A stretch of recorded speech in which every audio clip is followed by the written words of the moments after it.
जय श्री हरि। नमस्कार सभी श्रद्धालु जनों। आज हम बात करेंगे एकादशी व्रत में सबसे विशेष योगिनी एकादशी। ये एकादशी न सिर्फ पापों से मुक्ति दिलाती है दोस्तों, बल्कि सभी रोग, दुख और दरिद्रता को दूर करती है। अगर आपने जीवन में कभी किसी एक एकादशी का व्रत किया हो तो योगिनी एकादशी जरूर करें। आइए जानते हैं इसकी पौराणिक कथा, व्रत विधि, महत्व और अंत में आरती के साथ मां लक्ष्मी का आशीर्वाद प्राप्त करें। हिंदू पंचांग के अनुसार आषाढ़ मास के कृष्ण पक्ष की एकादशी को योगिनी एकादशी कहा जाता है। यह व्रत विशेष रूप से विष्णु भक्तों के लिए अमृत के समान है। यह व्रत 88,000 ब्राह्मणों को भोजन कराने के फल के बराबर माना गया है। सभी पापों का नाश करता है, जैसे झूठ बोलना, चोरी, छल कपट आदि। रोग, दरिद्रता और पारिवारिक कलेश से मुक्ति मिलती है। रोग से पीड़ित व्यक्ति अगर ये व्रत करता है तो वह रोग मुक्त हो सकता है। दोस्तों, इस व्रत की विधि बहुत ही सरल है। दशमी की रात सात्विक भोजन करके व्रत का संकल्प लीजिए। एकादशी को ब्रह्म मुहूर्त में उठकर स्नान करिए। भगवान विष्णु का पूजन कर पीले पुष्प, तुलसी दल, चावल, दीपक और धूप से पूजन करिए। ओम नमो भगवती वासुदेवाय मंत्र का जाप कर दिन भर व्रत रखिए और फलाहार या निर्जल रहिए। रात्रि में जागरण कर भजन कीर्तन करिए और द्वादशी के दिन ब्राह्मण को भोजन कराकर व्रत का पारण करिए। दोस्तों, अब सुनिए योगिनी एकादशी की वो पौराणिक कथा जो स्वयं श्री कृष्ण ने युधिष्ठिर को सुनाई थी। बहुत पुरानी बात है।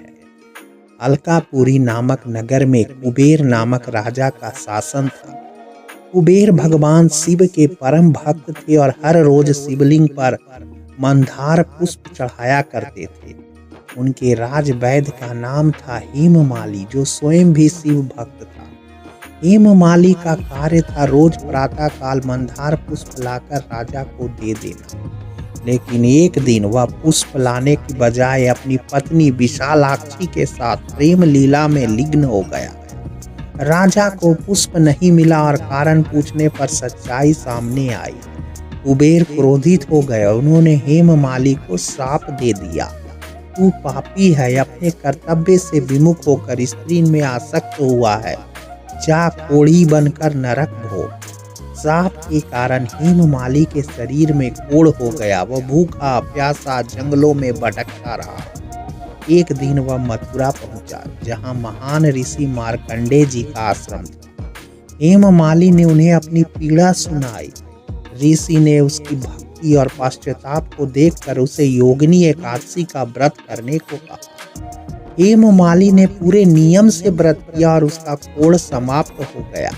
वह फिर से स्वस्थ हुआ और कुबेर के दरबार में जाकर क्षमा मांगकर सेवा में लग गया। इसीलिए कहते हैं योगिनी एकादशी केवल शरीर को नहीं, आत्मा को भी शुद्ध करती है। योगिनी एकादशी करने से बहुत से लाभ हैं, जैसे जीवन के सभी पाप नष्ट होते हैं। नौकरी, विवाह, संतान सुख में आने वाली रुकावटें दूर होती है। मन और शरीर दोनों की शुद्धि होती है। पुण्य का फल कई गुना होता है। व्रत के दौरान ध्यान रखिए दोस्तों कि मांसाहार, मदिरा, लहसुन, प्याज से दूरी बनाए रखें। झूठ, क्रोध और आलस्य से दूर रहिए। मन, वचन और कर्म से शुद्ध रहिए। अब करते हैं भगवान श्री हरि विष्णु की आरती। हाथ जोड़कर श्रद्धा से गाए। ओम जय जगदीश हरे स्वामी, जय जगदीश हरे।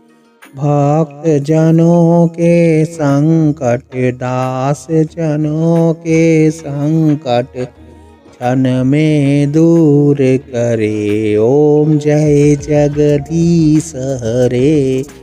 जो ध्यावे फल पावे, दुख बिन से मन का स्वामी, दुख बिन से का सुख संपत्ति घर आए, कष्ट मिटे तन का, ओम जय जगदीश हरे। माता पिता तुम मेरे, शरण गहूँ किसकी स्वामी, शरण गहूँ किसकी, तुम बिनु और न दूजा, आस करो जिसकी, ओम जय जगदीश हरे। अब अंत में सभी भक्त जनों को शुभकामनाएं। आपका योगिनी एकादशी व्रत सफल हो। भगवान विष्णु की कृपा आपके जीवन में सुख समृद्धि और शांति लाए। जय श्री हरि। अगर आपको यह व्रत कथा और आरती पसंद आई हो तो वीडियो को लाइक शेयर और हमारे चैनल को सब्सक्राइब करना न भूलिए। बेल आइकन दबाएं ताकि आप हर आने वाली एकादशी व्रत कथा समय पर सुन सके। जय श्री विष्णु, जय योगिनी एकादशी।